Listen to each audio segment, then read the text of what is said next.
안녕하세요. 충남삼성고 학생 여러분. 오늘은 온라인 수업이기 때문에 동영상을 보고 학습하는 것으로 하도록 하겠습니다.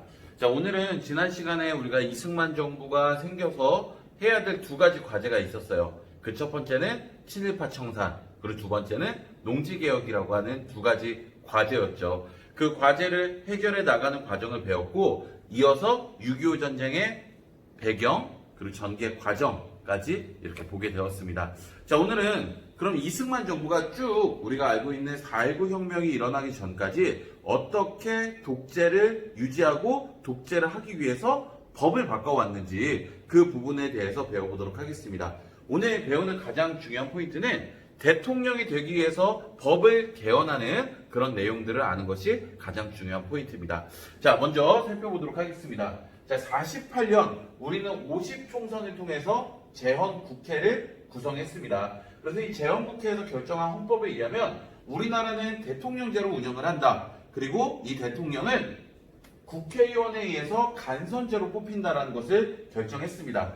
근데 우리가 알듯이 50총선이 반의 반쪽짜리 선거였잖아요. 일단은 남북이 갈라졌어요. 그리고 또한 남쪽에서도 김구 계열 그리고 임시정부 계열 이런 사람들이 전혀 참여하지 않다 보니까 이승만을 지지하는 세력들이 대거 이 50총선에서 당선이 되게 되었고, 그래서 국회의원에 의해서 간선제로 뽑혔기 때문에 우리나라 초대 대통령은 이승만이 당선되게 됩니다. 자, 이런 상황에서 이 처음 뽑힌 국회의원들은 임기가 2년이라고 했어요. 그래서 50년에 국회의원 선거를 총선을 다시 했는데, 지난 시간에 배웠잖아요. 이 국회의원들이 친일파 청산 제대로 했습니까?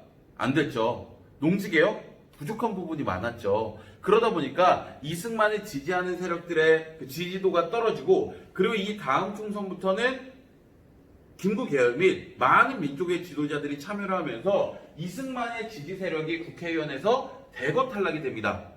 그럼 이때부터 이승만은 고민에 빠지게 돼요. 왜? 국회의원에 의해서 간선제로 뽑히는 대선에서 나를 지지하는 국회의원이 국회에 많지 않다라고 하면은 본인이 대통령이 될 가능성이 굉장히 적어지겠죠. 그렇기 때문에 이 52년 대통령 선거를 앞두고 고민에 빠집니다. 아, 대통령을 어떻게 더 할 수 있을까라는 고민에 빠지게 돼요. 그래서 일단은 51년에 자유당이라고 하는 정당을 창당합니다. 즉, 내 편인 사람을 확실히 내 정당 쪽으로 모아놓는 거예요. 그리고 이것만 가지고 부족하니까 어떻게 하냐면 헌법을 바꿔요. 그 헌법을 바꾸는 1차 헌법 개헌이 우리가 발췌 개헌이라고 합니다. 이 발췌 개헌의 내용을 보면은 일단은 부산에서 정치 파동이 일어나요. 우리 52년이면은 아쉽게 우리나라에서 가장 힘든 상황이었어요. 6.25 전쟁이 한창 일어나고 있을 때죠. 그러니까 서울이 수도가 아니라 부산이 임시 수도로서 역할을 하고 있었습니다. 근데 이 부산에서 임시 수도에서 국회의원들이 이 회의를 하기 위해서 이 임시 국회로 모이는 과정에서 이 자유당 사람들이 자유당이 아닌 국회의원들을 깡패를 동원하고 이렇게 하면서 마구 위협을 해요. 어떻게 위협을 하냐면 우리 헌법 바꿀 거야. 어떻게 바꿀 거냐면 대통령 직선제로 바꿀 거야. 즉 국회의원이 선거하는 것이 아니라 국민들이 지금처럼 직접 투표하는 것으로 바꿀 거라고 이야기를 합니다. 그러니까 이 야당의 국회의원들은 이것이 이승만이 독재를 하기 위해서 헌법을 바꾸는 것이 알기 때문에 이 법을 찬성하지 않겠죠. 더군다나 이 국회는 이승만을 지지하는 세력보다 지지하지 않는 세력들이 더 많기 때문에 이 법이 통과할 리는 없습니다. 그러니까 이 국회로 출근하는 버스 안에서 정치 깡패를 동원해서 마구 폭력을 휘두르고 강압적으로 공포적으로 이렇게 국회의원들을 협박을 합니다. 그러면서 결국에는 166석 중에 이 발췌 개헌의 찬성 163, 반대는 없어요. 기권 3. 이렇게 강압적이고 폭력적으로 이 헌법을 통과시켜 버리는 거예요. 그러면서 이것을 포장하기 위해서 이 국회의원들이 좋아할 만한 의원 내각제 그리고 양원제 이런 것들이 뭔지도 모르면서 그냥 같이 집어넣은 거예요. 근데 가장 중요한 핵심 포인트는 대통령 간선제에서 대통령 직선제로 헌법을 바꾸게 된 겁니다. 그럼 여러분들은 의아해할 수 있겠죠. 아니, 국민들이 이미 이승만을 지지하지 않아서 국회의원들도 안 뽑았는데 대통령을 국민들이 투표를 할까라는 의아함이 생길 거예요. 근데 여기서 중요한 포인트는 시기적으로 뭐 중이에요? 6.25 전쟁 중이에요. 누가 어디에 살아서 선거구, 투표 이런 거를 만들기도 힘들 뿐더러 사람들이 살기 바쁜데 누가 정치에 관심이 있겠어요. 그러니까 이승만을 지지하고 이승만에게 유리한 지역에서 그런 사람들만 투표를 유도하게끔 하면 됩니다. 또한 피난민들이 가장 필요한 게 뭐 있겠어요? 의식주겠죠. 그런 것들을 제공해주면서 투표를 하라고. 네, 그래서 이런 발췌 개헌을 하면서 대통령 직선제로 바뀌게 됐고, 이 전쟁 중에 결국에는 이승만이 2대 대통령으로 당선이 되게 됩니다. 자, 그 다음에 54년에 이제 세 번째 국회의원 선거가 있었어요. 이때는 자유당이 승리를 합니다. 자유당이 승리를 하는데 우리가 선생님이 설명을 안 했는데 48년 이 총선에서 우리나라 대통령은 중임, 즉 2번까지만 할 수 있게끔 법으로 정해놨어요. 그러면은 48년에 한 번 대통령, 52년에 2대 대통령을 한 이승만은 56년에 대통령 선거에 나올 수 없겠죠.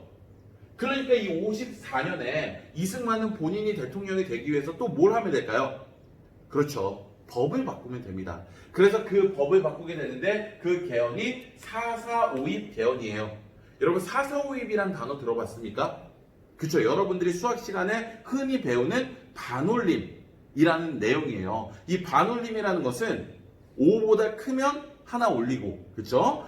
5보다 작은 4 이하는 하나 버리는 거죠. 그러는 것처럼 이 4.4.5입 개헌이라고 이 별명이 붙은 이유는 뭐냐면 이 개헌에서 가장 중요한 포인트는 초대 대통령에 한해서 연임 제한을 철폐한다라는 게 가장 중요한 포인트입니다. 즉 본인만 대통령을 2번, 3번, 4번, 5 계속할 수 있게끔 법을 바꾸는 거겠죠. 독재죠, 독재. 그러니까 당연히 이것에 대해서 야당 의원들이 찬성할 리가 없습니다. 하지만 이 총선에서 자유당이 승리를 했죠.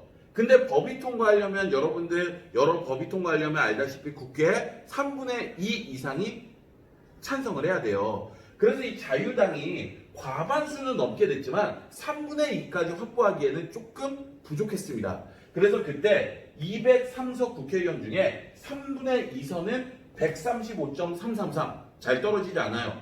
근데 여러분이 그냥 상식적으로 생각해도 법이 통과하려면 135표가 나와야 될까요? 136표 이상이 나와야 될까요? 그렇죠. 136표 이상이 나와야 되죠. 근데 이 선거, 이 국회의원 개헌 선거의 투표에서 정말 극적으로 135표가 나오게 됩니다.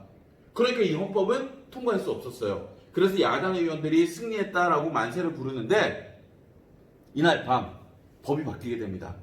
우리나라에서 수학을 가장 잘하는 수학 교수를 불러다가 야 이거 해결해 라고 했더니 우리나라는 옛날부터 이 4.4.5입 4 이하는 버리고 5 이상은 올린다라는 게 있어요. 그래서 이 135.333이라고 하면은 135표가 나와도 이거는 통과할 수 있습니다 라고 얘기하면서 결국에는 이 법을 135표가 나왔는데 땅땅땅 통과를 시키고 맙니다. 이게 말도 안 되는 거잖아요. 근데 이때는 그게 가능했어요. 자, 어쨌든 이 4.4.5입 개헌이 통과를 하면서 결국에는 이승만은 56년 대통령 선거에도 나올 수 있게 되었습니다. 그래서 이 56년 대통령 선거에서는 대통령 후보에서는 이승만, 그리고 민주당 후보에서는 신익희, 그리고 무소속 조봉암 의원까지 이렇게 3파전이었어요. 근데 이때부터 이상하게 이승만과 경쟁을 하면은 죽습니다. 이 신익희 후보가 지병치료차 미국에 갔다가 거기서 사망을 해요. 그래서 대선 준비 과정에서 신익희 후보는 사망을 했고, 그래서 이승만과 조봉암이 2파전, 양대에서 이제 경쟁을 하게 되는데 500만 표를 얻으면서 이승만이 승리를 합니다. 근데 이때 정말 신기한 게 죽은 신익희에게도 우리나라 사람들이 185만 표나 줘요. 그리고 조봉암도 마지막에 크게 활약하면서 200만 표나 얻습니다. 이승만은 굉장히 실망을 해요. 왜 실망을 하냐면 자기는 나름 국부, 이 나라의 아버지, 즉 본인이 왕이라고 생각을 했습니다. 근데 국민의 절반 정도가 나를 싫어한다? 이런 느낌에 굉장히 충격을 받은 거예요. 그리고 이때는 당시에는 부통령도 있었는데 이 부통령 선거에서 자신의 같은 세력인 이기붕이 민주당 세력인 장면에게 패배를 했습니다. 그래서 대통령은 자유당이 됐지만 부통령은 민주당의 장면이 당선이 된 거예요. 그러면서 이승만은 본인이 그냥 단순히 법만 바꿔서는 내가 계속 대통령을 할 수는 없겠구나. 무언가 다른 대안이 필요하다라고 생각하면서 이때부터 강력한 반공 체제로 바꾸게 되는 거예요. 즉 사회주의 사상이다. 북한과 내통하고 있다. 이런 것들이 조금이라도 들어가 있으면 이제부터는 그냥 국가보안법에 의해서 끌려가고 쥐도새도 모르게 사라지고 죽고 이럴 수밖에 없는 그런 세상을 만든 거예요. 그래서 이 신국가보안법을 제정을 하고 이 조봉암이라는 후보가 자신을 지지하는 세력으로 진보당이라고 하는 당을 만들었는데 이 진보당이 북한과 내통하고 있다는 이유로 진보당 사건을 조작하고 이 조봉암을 사형시켜 버렸습니다. 하나의 대선 후보, 200만 명이 지지하는 국민의 대선 후보를 그냥 증거도 없는 사회주의자들, 북한과 내통하고 있다는 이유로 사형을 시킨 거예요. 그리고 이런 것들을 비판하는 언론사, 경향신문 같은 언론사는 폐간시켜 버립니다. 그러니까 그래도 나름 이승만은 이 일제강점기에 독립운동가 같은 역할을 했는데 일본이 했던 그런 만행과 비슷한 일을 저지른 거죠. 그러면서 어쨌든 이승만은 48년 초대 대통령, 52년 대통령 직선제로 바꾸면서 1회 대통령, 그리고 56년 4.4.5 개헌으로 또 대통령 선거 후보에 나와서 대통령이 되면서 세 번의 대통령을 연임하게 됩니다. 그러면서 12년, 1960년까지 대통령을 하게 되죠. 그럼 이 1960년에 대통령 선거에 또다시 나오게 돼요. 왜? 문제가 없어요. 자기는 계속 나올 수 있게 4.4.5 개헌을 통해서 법을 바꿔놨으니까요.